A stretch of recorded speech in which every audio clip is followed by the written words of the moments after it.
దేశం పట్ల బాధ్యతతో పాటు ఎంతో ప్రేమ కలిగిన మహా దేశభక్తుడు భారతరత్న అబ్దుల్ కలాం అని శ్రీకాకుళం మున్సిపల్ కమిషనర్ పివివిడి ప్రసాద్ అన్నారు.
కృష్ణమూర్తి.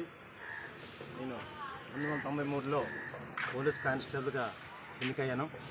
వివిధ పోలీస్ స్టేషన్లో పనిచేసి ఇప్పుడు పార్వతీపురం టౌన్ పోలీస్ స్టేషన్ పనిచేస్తున్నాను.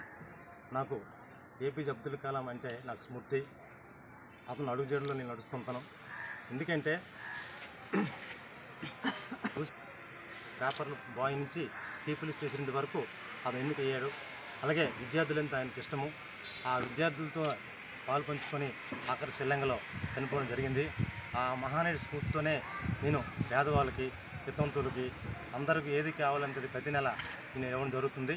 నా నెల భాగంలోన అతని స్ఫూర్తితో నేను అడుగుజాడలు నడుస్తాను. అతను పుట్టినరోజుగా శుభాకాంక్షలు తెలియజేస్తాను. జై జవాన్, జై హింద్.